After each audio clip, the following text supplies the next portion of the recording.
What team's he on?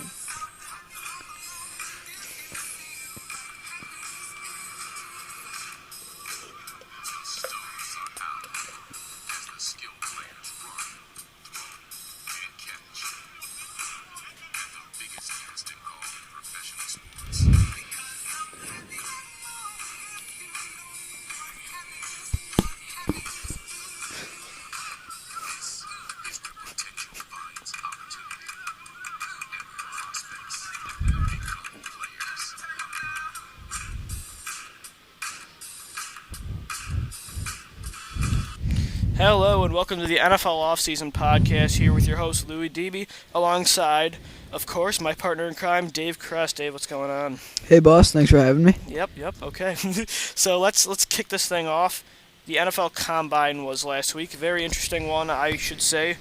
Many headlines, of course. Johnny Football, as we all know, was there. Jadeveon Clowney, our favorite player, Michael Sam, and Coney Ely from Missouri, our two favorite guys there, as I am a fan of the Missouri Tigers. They're my favorite college team, so I'm a big fan of them both. Besides Michael Sam's, um, recent news. So, yeah. Nice save. All right. Moving on. All right. So now let's just talk about Manziel. I mean, just get him over. I mean, really, there's not too much to say about Manziel. You know, he ran.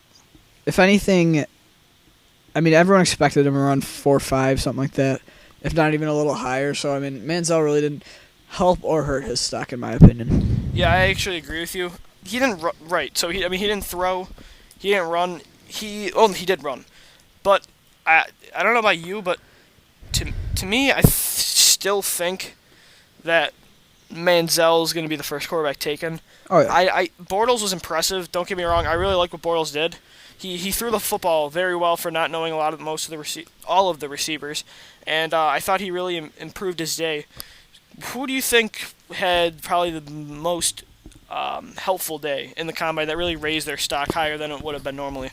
You know, I don't. I think I'm gonna say Mike Evans. I don't think he really moved any higher in the receivers, but I think that teams will be more comfortable picking him in the first or higher in the first round because he showed more speed than maybe people anticipated, and he's got the size 6'4.5" or something like that, and I think he also pulled away from Kelvin Benjamin. You cover the Buffalo Bills for the Real Bills Now blog. Do you think the Bills are a legitimate destination for Mike Evans if Sammy Watkins does not fall? Yeah, I do. I think that there's about down to maybe 4 or 5 players who are going to fall, who are going to go to the Bills. One, I think if Sammy Watkins is there, they should get him.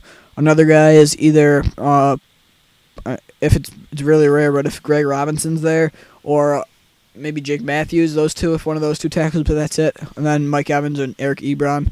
So, yeah, I think it's a very real possibility that Mike Evans goes to the Bills with that 9th overall pick. I agree with you that he pulled away as well from Kelvin Benjamin. Looking at both of them, though, I mean, they are huge, and I think that they're both going to play significant roles in whichever team they go to with their big size. Obviously, a lot of people have been putting Mike Evans with Anquan Bolden as the comparison because he's strong and he can go up and get a ball in tight coverage. I think he would go perfect in Buffalo. Actually, that's where, in my current mock draft, which will be coming up soon on our blog, NFLoff.blogspot.com, I think... Name drop. Yep, and I think Mike Evans is going to go to Buffalo. I think Manuel will have that another big target that would really help improve. I think no matter what, I mean, I know, like you said, that they could go pass protection. Yes. Or they could even go with a linebacker. Right, so like they that. can go C.J. Mosley to go along with Kiko. I think they're going to go grab another weapon for Manuel. If it's not Ebron, it'll be Mike Evans. It's good to me. It's going to be one of those two because an interesting thing happened this week. The Cleveland nothing didn't really happen, but something leaked out about the Cleveland Browns' possible draft moves. What they're going to do. There have been reports from Daniel Jeremiah from NFL.com, who was told by many different people that, in fact, Cleveland's guy is not Johnny Manziel. It's Fresno State quarterback Derek Carr. Is this a smokescreen, or are they legitimately in for Derek Carr, maybe with that second first round pick, and maybe go get, like, that's why I'm thinking maybe or Oakland doesn't get Watkins now. Maybe Cleveland goes and gets Watkins to go along with Gordon, then they snag Carr with that second round first round pick. Do you think this is a smokescreen, or was the whole Johnny Manziel thing a smokescreen? No, actually, I think that's. I don't know if it's a smoke stream, but if it is, I think that's smart. Actually, Watkins is the best skill position player in the draft, no doubt. So if they get him to go alongside of Josh Gordon, that's insane. And then if Derek Carr in fact is their guy, then they got their quarterback. And because if they don't take a quarterback, it's pretty much guarantees that Carr falls to them with their second pick. But also they could, and what I think they should do is go Manziel in that first pick, or even not Manziel. Take Bridgewater or Bortles, whoever you like best. Right. Because Manziel might not be there. I love Bortles. Bortles is so good. Bortles is amazing. He's still a sneaky first overall pick. That would be awesome. And some mock drafts predicting that, yeah. To me, Derek Carr is a guy that he's not worth the fourth overall pick. So if they are really like him, I think they won't take a chance there. But to me, 26, I'm just a little bit skeptical. Even though Arizona's been talking up Carson Palmer, I'm a little bit skeptical they might pull the trigger on Carr, and I don't know if that would worry Cleveland enough to move up. But maybe they move up a couple spots from that 26 spot. I don't know. Maybe they give up a pick. But I definitely think I agree with you. I think Carr will be available in that range. I actually agree too as well, even though it's kind of boring. But I think he is a perfect fit in what Cleveland wants to do. I think Mike Pettin obviously is an offensive coach. He came from Buffalo as a defensive coordinator, but I think he would fit well in there. A big-armed pocket passer, can distribute to a good amount of weapons if they do. Granted, take Sammy Watkins. I don't know. This might be a smokescreen and take Manziel, but my whole assumption on this was that Manziel was the old regime's guy. Michael Lombardi and Joe Banner were the guys to me that wanted to move, like reported heaven and earth to get Manziel. I agree with you. I think that they might still go quarterback at 4. I don't think Manziel's going to be available, honestly. I think Jacksonville is going to pull the trigger on this guy if Houston doesn't get him. Let's go to Houston actually right now because we both would like to talk about Jadeveon Clowney. Did Jadeveon Clowney make any more improvement on to getting the first overall pick? Wait, just real quick to go back to the Browns. Yeah, sure. If they go with their favorite quarterback, not Carr or one of the other top 3 in the first round pick, they could also snatch a guy like Brandon Cooks, who ran like a 4.3 flat, right? I think he ran a 4.3 flat or something like that, which is insane. So, I'm a big fan of him, and I think he rose his stock too. Plus, this week. It could be Odell Beckham, Jarvis Lane. The receiver is so deep this year. There might be at least 10 receivers picked. So, yeah, Cleveland to me, though, I don't know if you agree, is going quarterback receiver first round. Because I think free agency-wise, I think they can go get a Ben Tate, or maybe if they want to go after No. Sean Moreno or Darren McFadden, just naming off a couple running backs that they can go get. I think they're going to build that offense in the first round with their most important position and another receiver to go along with Gordon. Yeah. So yeah, let's go to Clowney now. Did he make an improvement for the case for being the first overall pick, or did him not participating in the field activities, did that hurt him a little bit, or was just that 40-yard dash that darn impressive that nothing else mattered? No, I think he did. He really didn't have that much higher to go in the stock, but he definitely helped it out. Didn't hurt it at all. I think it should be a shoo-in that he should be the first overall pick. I agree. The one thing I'm skeptical about, I think, first off, Houston. To me, actually, I would go quarterback. I think looking at their team, that defense has some playmakers on it already. I know if you want to go best player available, you'd go Clowney. But their offense entirely, they have Arian Foster, hopefully a healthy Arian Foster, who it was one of the best running backs a year before this year. There was talks that he might be the best. They have Andre Johnson still. He's still a productive player. They have DeAndre Hopkins, who had a pretty impressive rookie year. This offense, all this team needs to me as a quarterback. And obviously, yeah, you are looking at Seattle and basing off what they did as a defense that won that team a championship. But you need a quarterback in order to do it. You can't just have a defense. And I know they could go second round McCarron. They could go Jimmy Garoppolo. They can go many different ways. I just think they should pull the trigger on a quarterback. I don't know who that quarterback's going to be, though. Yeah, I could see that happening. Second round, what I think they should do. All right, so, but yeah, I definitely think that Clowney should be the first overall pick. Okay. All right, so moving on, I know that since you're an Eagles fan, they're talking about you should be looking into the corners. Who do you think after the combine, or who do you think had a more impressive combine, Denard or Gilbert? I like Gilbert better. I think Denard. There was a lot of talks that I think that to me this is my thought. I think Denard needed to run an impressive 40 in order to surpass Gilbert because there was question about Denard's speed. Obviously, everyone knows he's a press guy that's just going to shut a guy down. But he was very stiff. I saw a lot of time he had trouble getting low in a lot of the workouts, Denard was. And I think, honestly, Gilbert had a great day. He ran a really fast 40. I think it was around a 4.35. Yep. He's explosive. He can punt return and kick return. He's big. He's physical. I love Justin Gilbert. I don't think he's going to fall, though. I think a place like Detroit would suit him well. But I think Denard would be a great pickup in the first round for the Eagles, who definitely need secondary help. But I would like to go in the direction more of a safety, because I really liked what I saw from both Calvin Pryor and Clinton Dix. Yeah, who do you think? Is there any way that Calvin Pryor jumps Clinton Dix, or do you think it stays? Yeah, that's the thing I saw. Mike Mayock says that Calvin Pryor is the number one safety on his list. I still like Clinton Dix. I haven't gone to the film and actually watched either one yet. I've just seen highlights because I've been reviewing a lot of the corners right now, and to me, both safeties are big time playmakers. I like Gilbert though. I thought he had a much better combine than Denard did personally. But then there's another guy that I actually think is a sleeper. In the draft is Kyle Fuller from Virginia Tech. He's a physical corner who has a long arm span. I think that would be, and this might be a bad comparison, but he reminds me of Nnamdi Asomugha in Oakland, and I think that he could also develop to be a good player. This draft is one of the deepest talent-wise that has been in the draft in a while. Personally, that's just my opinion. Oh yeah, it's deep at every position except for running back.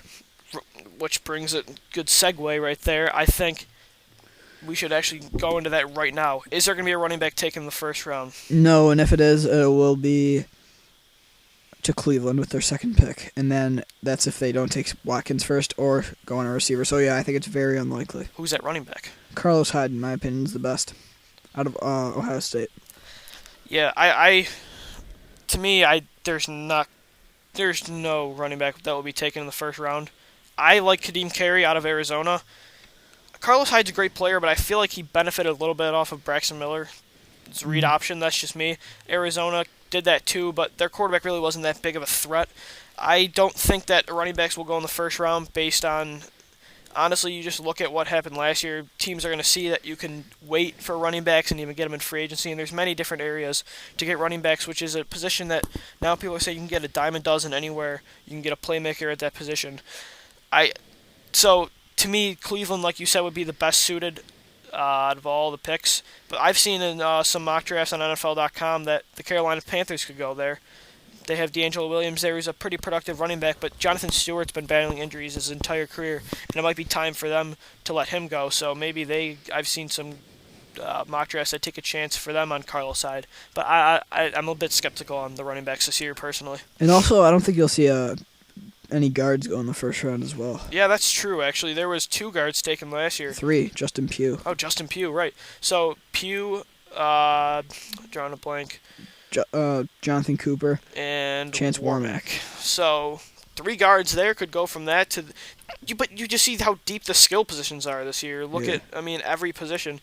There even might be about 3 tight ends taken, because you got Ebron, and then I'm not... Austin Seferian-Jenkins or Jace Amaro, who do you like better? I like Jace Amaro better personally, but it's kind of a toss-up, and Ebron is definitely solidified his top spot in the tight ends. I like Amaro too, but I think Seferian-Jenkins, when I was watching him, he's a tall tight end that has a really high vertical jump, so I think that he would be like a good fit in Green Bay, but I like Jace Amaro to New England in the first round. I think that he would be best suited there. They do not have a tight end as of right now that with Gronk sidelined that has made any plays except for, I guess you can make a case, not really, but for Humamama Wooey. That's a terrible name. That's a hard one to say, but I like Who those was that guys. guy they had last year for like week 1 through like 6 or something before Gronk was Sudfeld. there? Zach Sudfeld. Zach yeah. Sudfeld. He failed epically, and then he went to the Jets Wow. with Jeff Cumberland and Kellen Winslow. So, How's actually, Aaron Hernandez doing? he's rotting away. Did he ever get like tried yet? I want to say no. Yeah, that's gonna be painful. You're just pretty much waiting in jail to see if you're going to stay in jail. Well, he's clearly gonna stay in jail, but You think he did it? well, it doesn't matter. He had so many other charges too. Yeah, true.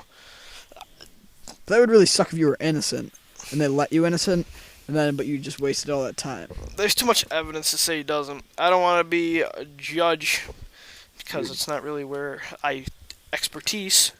But I know that from what I've heard, it doesn't really look good for him, and there's no way he would ever return to the NFL. No. There's just no way. So yeah, but I want to talk about the Jets for a little bit. There's been some reports that from Ian Rappaport of NFL.com that no NFL, just the NFL that Network. network. Okay, Network, yeah, yes. network. I don't know why I said NFL.com, but there's some reports that perhaps Michael Vick could be joining the Jets. Is Geno Smith's spot safe, and do you think that it would be in the best interest for the Jets to stick with him or go in another direction? I think that if they start Geno Smith, they're making a bad decision. I think if they start Michael Vick, they're making a worse decision. Or worse. Yes. So what decision should they make? They should take choice C. None of the above. Which is Matt Schaub? And then take choice D, draft a guy. Yeah. Well, what do they pick? What do you mean? Are you talking first round? Where do the Jets pick? The Jets pick at 16. Do they? At 8 and 8. Yep. And Why don't they could take Derek Carr. Derek Carr. So maybe Cleveland does want to move up a little bit. I honestly have never thought about the whole Yeah, that's a Jets good- thing until about 5. It's just coming out, but I like what I'm hearing out of myself. Derek Carr to the Jets right now, in the first round. How is that better? How is that worse than Geno Smith? I have not seen that anywhere, and that's actually, ooh, Derek Carr to the Jets. I mean, that actually might be a good spot because I mean they have a good that's their kind of offense. I don't really see a big time playmaker going there at quarterback. Derek Carr to the Jets. That interesting. So Yeah, is that gonna be your next mock, or is that just a possible solution? probably not going to be my next mock, Yeah. but it'll be coming out in a few weeks. Anyway, talk about quarterbacks. I think that the fact that Bridgewater didn't run his 40 didn't hurt his stock, but kind of rubbed me the wrong way, and probably some other people too. I haven't seen anything of Bridgewater since the season.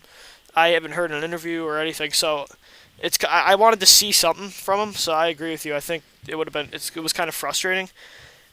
I wanted to see him throw the football. I think he should have shown off his arm strength. And honestly, when you look at what the offense they ran, it was definitely a pro-style offense. He's still the most NFL-ready guy, but I don't know where this top 5 is going at all. And Bridgewater or Bortles is an interesting debate because do you think that Manziel is the best quarterback in this draft, or is it Bridgewater or Bortles? It goes 1 Manziel, 2 Bortles, 3 Bridgewater, 4 Derek Carr. And there's a drop off to McCarron, and then Taj Boyd. And I think that's enough information already. Derek Carr, by the way, just going to say, ran an impressive 4.68 in the 40. So he is by no stretch a Drew Bledsoe or Tom Brady. He can run the football, and that's another interesting thing that'll help his stock. But it rubbed me the wrong way too that Bridgewater didn't perform. And that for one thing, I think I personally liked how Bortles did everything. I did too, but I kind of like Bridgewater to go to Oakland. That's the destination I'm throwing out there. I think it's frustrating because I don't know. If you were a young quarterback, Okay. and you were projected to go in the first round or top 5, out of those top 5 teams, what team would you want to go to? Because they're all pretty gross. Houston. Really? I'd say Cleveland. You know, people act like Cleveland's got it worse than they really do.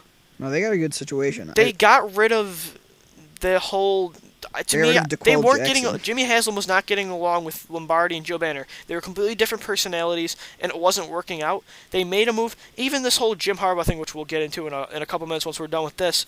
Mike Pettin is a great coach. Oh yeah, I love Mike Pettin. Obviously, you know.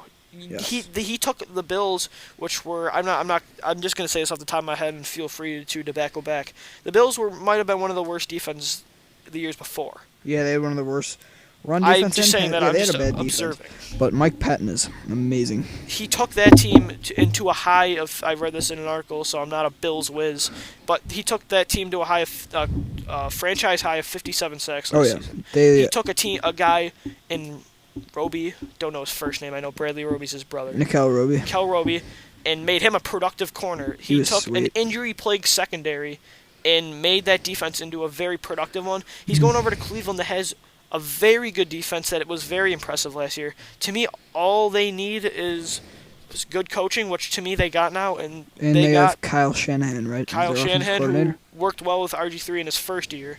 I don't really think it was his fault the second year about what happened. It was more his father.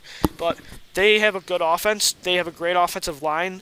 They have arguably one of the best receivers. They have, well, no, that's a bad word, arguably, because you can argue anything. But Yes. Josh Gordon, to me, is the second best receiver in the league. You're going to put him. Maybe say you get Watkins.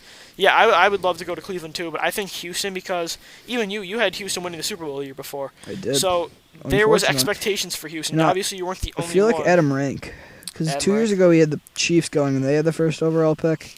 There were some bad predictions this year. There was a couple teams that really took a plummet that everyone thought was going to take a step forward. Yeah. Atlanta Falcons. That was another team I was thinking about a Super Bowl, but I had Pittsburgh, so Yeah, it's also gross. it was. Starting out 0-6. My assumption was that the quarterback in the offseason that makes a statement about their play ended up winning the Super Bowl. There was only 2 cases, but it was just kind of fun to look at. Eli Manning was asked if he was elite, and he said yes, and everybody laughed at him, then he won the Super Bowl. Then they asked Joe Flacco if he's the best quarterback, who's the best quarterback in the league, and he said himself. So I think his dad trashed So this him. conspiracy is like everyone who wears white in the Super Bowl wins. It's just a fun thing that is a possibility. so Just it's saying. wrong. Well, I'll say right here, the 49ers are going to win the Super Bowl next year. 49ers. 49ers. We'll head right into that.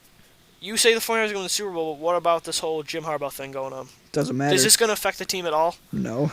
It's February. Okay, And who cares? He already had a rocky relationship. They already have an amazing team. Harbaugh's a great coach either way. I don't think it will. I feel like he'd be a pain in the ass to be. Oh, he would be. to He's be a head coach. scumbag. I feel like he would just be so frustrating. And he always wears the same outfit. Yep. The khakis and that plain black sweatshirt with the 49ers logo on Yeah. it. So that's enticing. He gets into it. But I feel like John would be a cooler guy to hang out with. Agreed. All right. I got one more thing to ask you before we close this thing up. All right. So I know you're a huge Missouri fan. And the NCAA tournament's coming Don't up. test me. Do you think that... How do you think they do? Do you think they're going to make the March Madness? Do you think they'll make the tournament? That's an interesting and enticing question. I'm going to say yes. You do? No. You don't? Question. I don't think they will. I think that they will stumble. Why not? I think that they're not a very productive team. I think that their coaching staff has got to maybe take a bit of a jiggle. And I think that they got to get a pretty good point guard in there eventually. They've been suffering a little bit. Oh yeah. Do you know what their record is like? I forget. No, I don't really follow them closely. I'm not a big basketball expert, but if I were to say 3-10. 3-10's the record. Yeah. All right. Well, do you think they'll win the? I mean, I feel like the only way, being at a 19-9 record, that the only way they're gonna get in is winning the tournament of their conference. So do you think they'll win that conference tournament? No. Why not? Because the SEC is the most dominant football conference Nope. in Basketball. college. Basketball. I don't care. Okay. Well, Florida. That's why. Yes, number one. They're yes. number one. All right. I only know that from you. I'm not a college basketball guy, but I love my Mizzou Tigers. Blaine Gabbert all the way. All right, that's going to do it for today's NFL offseason podcast. Thanks for joining me and Dave. Go check out our YouTube page at youtube.com/NFL Experts. It's a pain that still have to be our handle because that's not our name anymore. But yeah, go to our blog, nfloff.blogspot.com, and follow me on Twitter at DBSportsTalk. Thanks so much, football fans. It's been real.